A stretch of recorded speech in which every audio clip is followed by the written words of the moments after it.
Good morning दोस्तों। CDP का 30 प्रश्न लेकर आए हैं जो पिछले एग्जाम में पूछा गया था। इसको एक एक कर देखते जाएंगे तथा सही उत्तर देने का प्रयास करेंगे। अगर मेरे चैनल को अब तक सब्सक्राइब नहीं किए हैं तो सब्सक्राइब कर लीजिए। चलिए बिना देर के प्रश्न की ओर बढ़ते हैं।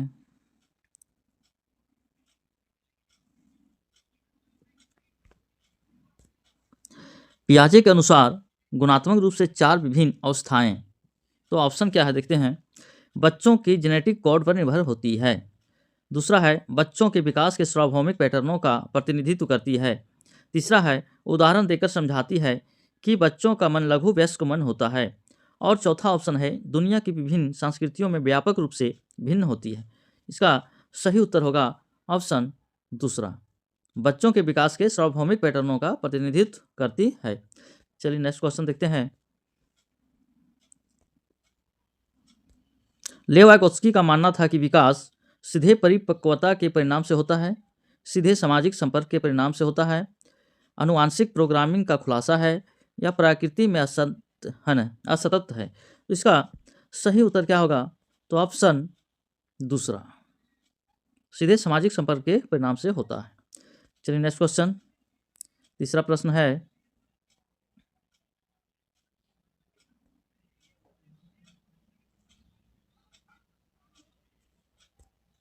निम्नलिखित में से कौन सी पियाजे के संज्ञानात्मक विकास के सिद्धांत की सीमा है? तो ऑप्शन है वह संज्ञानात्मक विकास में जैविक कारकों की भूमिका को ध्यान में नहीं रखता है, वह संज्ञानात्मक विकास पर संस्कृति और सामाजिक कारकों के प्रभाव को ध्यान में नहीं रखता है, वह संज्ञानात्मक विकास में व्यक्तिगत भिन्नताओं को ध्यान में नहीं रखता है, वह संज्ञानात्मक विकास में भाषा की भूमिका पर अत्यधिक बल देता है। इसका सही ऑप्शन होगा ऑप्शन चौथा, वह संज्ञानात्मक विकास में भाषा की भूमिका पर अत्यधिक बल देता है। चलिए नेक्स्ट क्वेश्चन, चौथा प्रश्न देखते हैं। निम्नलिखित कथनों को पढ़िए तथा सही विकल्प का चयन कीजिए। अभी कथन है कि प्रत्येक वर्ष लता जो कि कक्षा 7 की शिक्षिका है, उनके क्षेत्रों में कैरियर पर चर्चा करने के लिए एक महिला गणित प्रोफेसर और एक पुरुष नर्स को अपनी कक्षा में आमंत्रित करती है।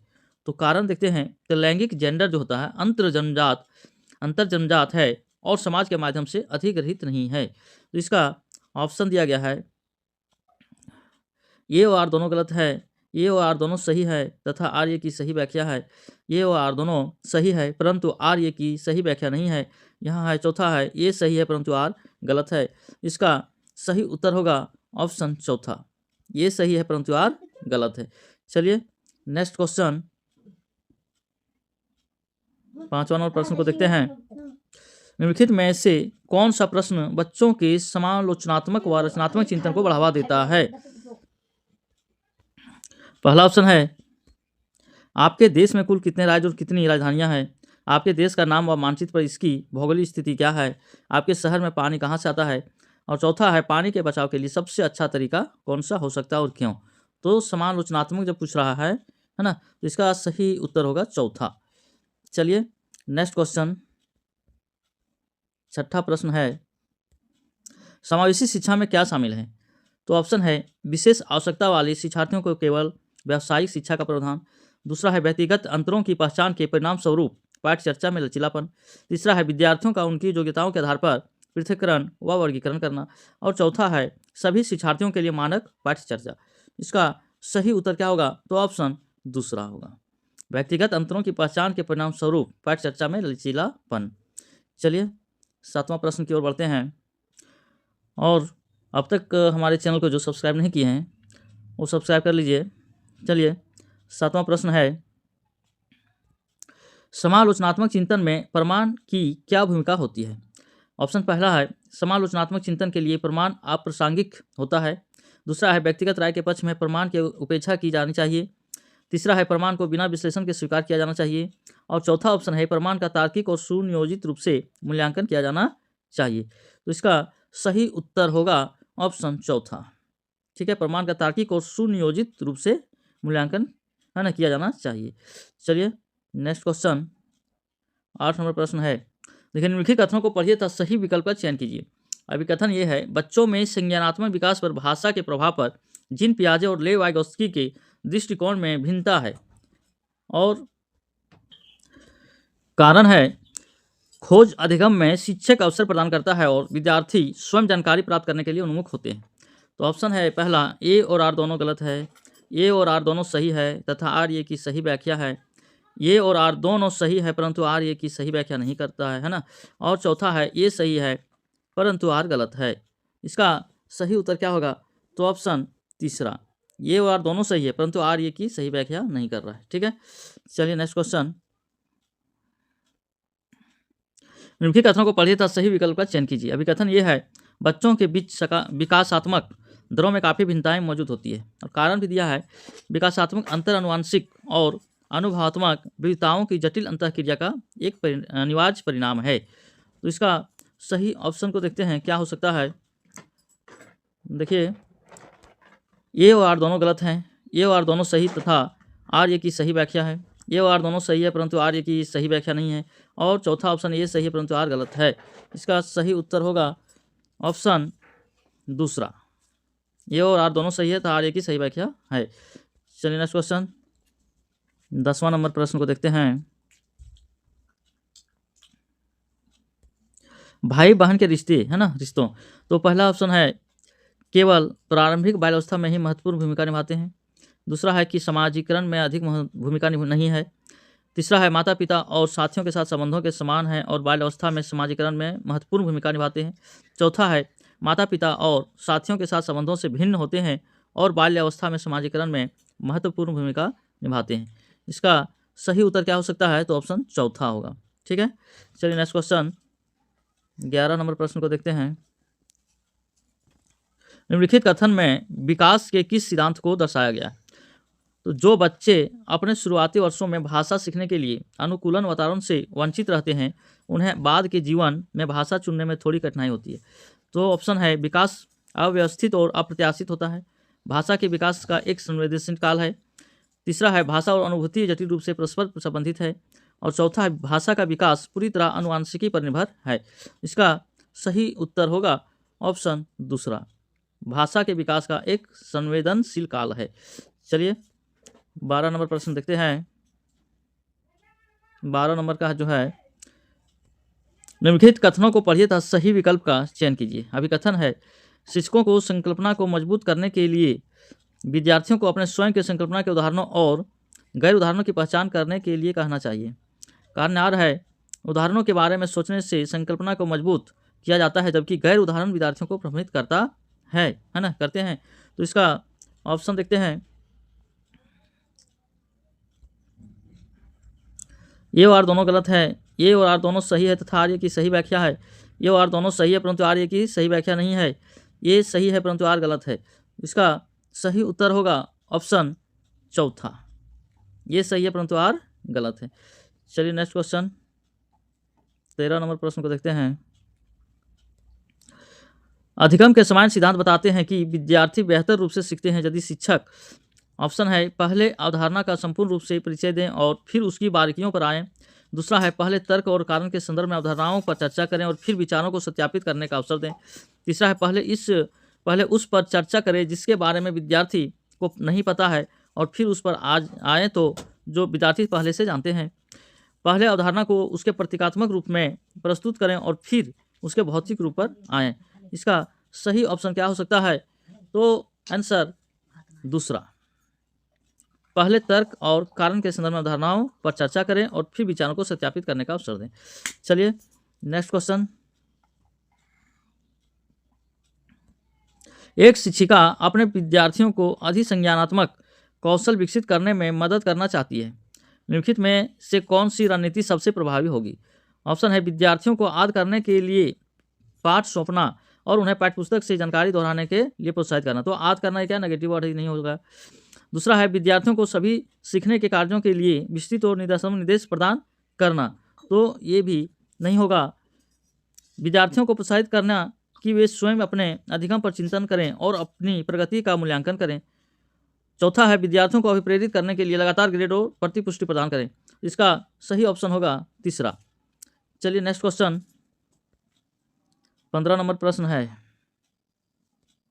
समावेशन के संदर्भ में पाठ्य चर्चा सीखने की अपेक्षाएं खाली स्थान में समान है जबकि में वे भिन्न हैं। तो इसका सही ऑप्शन क्या हो सकता है? तो ऑप्शन पहला है गतिवर्धन या संवर्धन, समायोजन या संशोधन, संशोधन या समायोजन, संवर्धन या गतिवर्धन। इसका सही उत्तर होगा ऑप्शन दूसरा। चलिए नेक्स्ट क्वेश्चन है, निम्नलिखित में से कौन सा समूह उन विशिष्टताओं का सही ढंग से उल्लेख करता है जो प्रतिभाशाली विद्यार्थियों और कक्षा में अन्य विद्यार्थियों के बीच आमतौर पर भिन्न होते हैं। देखिए ऑप्शन देखते हैं कि समझ की अग्रवर्ती गहनता, सीखने की तेज गति, समझने के लिए दूसरों पर अधिक निर्भरता, और डी है शारीरिक विकास की तेज गति। इसका सही ऑप्शन होगा तो ऑप्शन बी, सी और डी, ए और बी, बी और सी, ए बी और सी। तो इसका सही उत्तर होगा ऑप्शन चौथा। ठीक है, चलिए नेक्स्ट क्वेश्चन को बढ़ते हैं।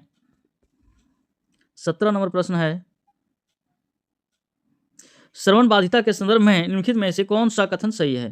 तो पहला है बच्चे के पास तेज आवाजें करके बच्चे की सुनने की अक्षमता यानी श्रवण बाधिता का विश्वसनीय तौर पर परीक्षण किया जा सकता है। दूसरा है श्रवण बाधिता हमेशा कान की किसी शारीरिक समस्या के कारण होती है। तीसरा है सभी श्रवण बाधिता वाले बच्चों को संवाद करने के लिए सांकेतिक भाषा साइन लैंग्वेज का उपयोग करने की आवश्यकता होती है। और चौथा है श्रवण बाधिता बच्चे के प्रभावी ढंग से संवाद करने की क्षमता को प्रभावित कर सकती है। इसका सही उत्तर होगा ऑप्शन चौथा, श्रवण बाधिता बच्चे के प्रभावी ढंग से संवाद करने की क्षमता को प्रभावित कर सकती है। चलिए नेक्स्ट क्वेश्चन 18 नंबर प्रश्न को देखते हैं। संरचनावादी सिद्धांतकारों के अनुसार निम्नलिखित में से कौन सा कथन सही नहीं होगा। तो ऑप्शन है प्रभावी अधिगम सुनिश्चित करने के लिए शिक्षार्थियों को बाहरी रूप से प्रेरित करने की आवश्यकता है। दूसरा है ज्ञान बहुलवादी और बहुविध है। तीसरा है शिक्षार्थी अपने सामाजिक और सांस्कृतिक संदर्भ में ज्ञान की रचना करते हैं। और चौथा है ज्ञान व्यक्तिपरक है। इसका सही उत्तर होगा ऑप्शन पहला, प्रभावी अधिगम सुनिश्चित करने के लिए शिक्षार्थियों को बाहरी रूप से प्रेरित करने की आवश्यकता है। चलिए 19 नंबर प्रश्न को देखते हैं। जटिल समस्याओं से जूझ रहे अमन के समस्या समाधान कौशल विकसित करने में एक शिक्षक किस प्रकार मदद कर सकता है। ऑप्शन पहला है उसे प्रयोग करने और जोखिम लेने से हतोत्साहित करके। दूसरा है उसे उत्तर प्रदान करके। तीसरा है उससे कहकर कि वह समस्या को सुलझाना छोड़ दे।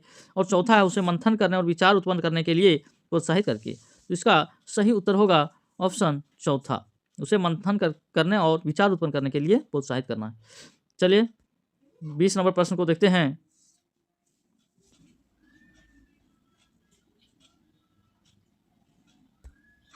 बीस नंबर है बोध आधारित शिक्षण का अंतर्निहित सिद्धांत यह विश्वास है कि पहला ऑप्शन है ऐसा करने के लिए एक सुविधाजनक वातावरण प्रदान किए जाने पर शिक्षार्थी ज्ञान का निर्माण कर सकते हैं। दूसरा है शिक्षार्थी कम जानते हैं और शिक्षण में विद्यार्थियों के लिए तथ्यों का प्रसारण शामिल है।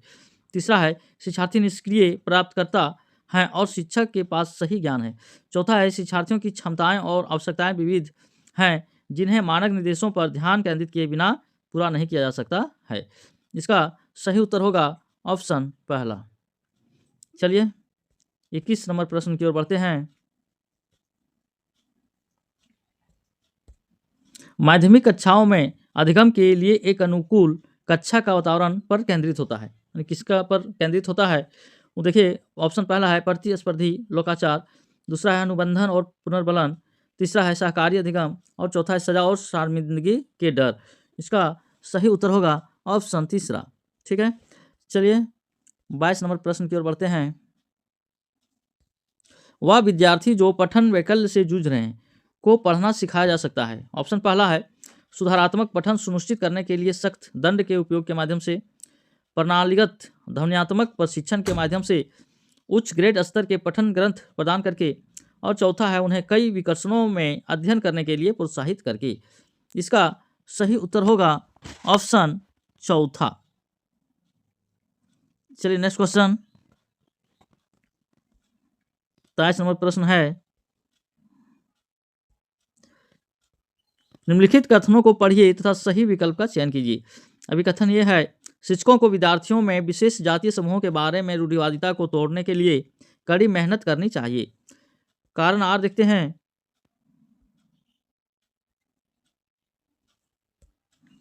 शिक्षा का एक प्रमुख उद्देश्य विद्यार्थियों को समालोचनात्मक आत्मचिंतन के लिए प्रोत्साहित करना है।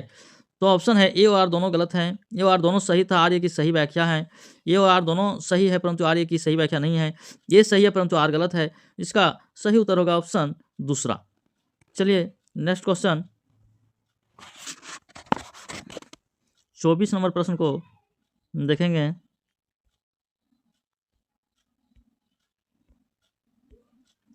महारत, निपुणता, लक्ष्य और प्रदर्शन लक्ष्य में क्या अंतर है? तो ऑप्शन पहला है महारत लक्ष्य दूसरों से अनुमोदन प्राप्त करने पर केंद्रित होते हैं, जबकि प्रदर्शन लक्ष्य विफलता से बचने पर केंद्रित होते हैं। दूसरा है महारत लक्ष्य में दूसरों के साथ प्रतिस्पर्धा करने के लिए एक निश्चित स्तर के प्रदर्शन को प्राप्त करने पर ध्यान केंद्रित किया जाता है, जबकि प्रदर्शन लक्ष्य में खुद के कौशल और कार्य की समझ में सुधार करने पर ध्यान केंद्रित किया जाता है। तीसरा है महारत लक्ष्य अपने कौशल और कार्य की समझ में सुधार करने पर केंद्रित होते हैं, जबकि प्रदर्शन लक्ष्य उच्च ग्रेड प्राप्त करने या बाहरी पुरस्कार प्राप्त करने पर केंद्रित होते हैं। चौथा है महारत लक्ष्य विफलता से बचने पर केंद्रित होते हैं, जबकि प्रदर्शन लक्ष्य दूसरों से अनुमोदन और मान्यता प्राप्त करने पर केंद्रित होते हैं। इसका सही उत्तर होगा ऑप्शन तीसरा। चलिए नेक्स्ट क्वेश्चन।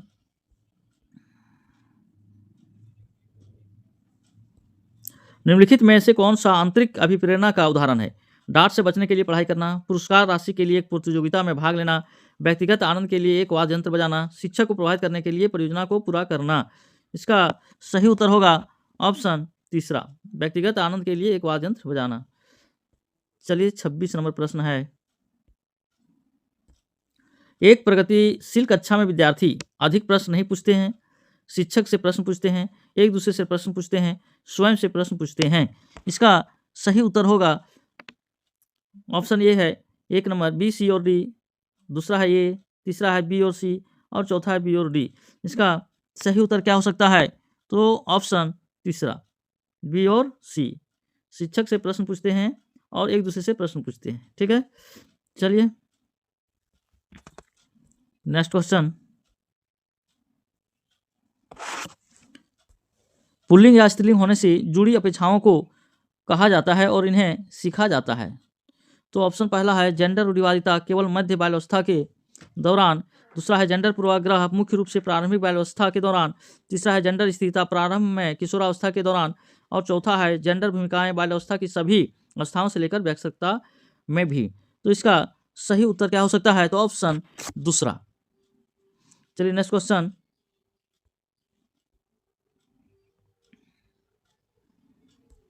लॉरेंस कहलबर्ग के सिद्धांत की आलोचना कैरल गिल्गिन द्वारा, है ना, पहला ऑप्शन है नैतिक विकास का एक चरण सिद्धांत प्रस्तुत करने के लिए की गई है, दूसरा वास्तविक जीवन की स्थितियों के माध्यम से तथ्यों को एकत्र करने के लिए की गई है, तीसरा है विश्लेषण के मात्रात्मक तरीकों को लागू नहीं करने के लिए की गई है, चौथा है नैतिक तर्क में लैंगिक भिन्नताओं की उपेक्षा करने के लिए की गई है। इसका सही उत्तर होगा ऑप्शन दूसरा। चलिए नेक्स्ट क्वेश्चन। 29 नंबर प्रश्न को देखते हैं। बुद्धि के संदर्भ में निम्नलिखित में से कौन सा दृष्टिकोण शिक्षार्थियों के बीच विविधता के सम्मानपूर्वक विचार करने का समर्थन करता है ना? तो ऑप्शन पहला है बुद्धि को मापने के लिए बुद्धि लब्धि परीक्षण ही एकमात्र साधन है, दूसरा है बुद्धि बहुआयामी है और समय के साथ बदल सकती है, तीसरा है बुद्धि अनुवांशिक कारकों से प्रभावित नहीं होती है और चौथा है बुद्धि वातावरणीय कारकों से प्रभावित नहीं होती है। इसका सही उत्तर क्या हो सकता है? तो ऑप्शन दूसरा। चलिए आज का अंतिम प्रश्न को देखते हैं। 30 नंबर प्रश्न है, निम्नलिखित में से किसने सामान्य बुद्धि की अवधारणा की आलोचना की और बुद्धि का एक वैकल्पिक सिद्धांत प्रस्तावित किया? तो ऑप्शन पहला है लेव Vygotsky, Charles Spearman, Harvard gardener या जीन पियाजे ने। तो इसका सही उत्तर होगा ऑप्शन दूसरा, चार्ल्स स्पीयरमैन। चलिए यहीं आज समाप्त होता है। आगे वीडियो को देखने के लिए हमारे चैनल को सब्सक्राइब करें ताकि आने वाले वीडियो सबसे पहले आपके तक पहुंचे। थैंक यू, धन्यवाद। आज का दिन शुभ हो।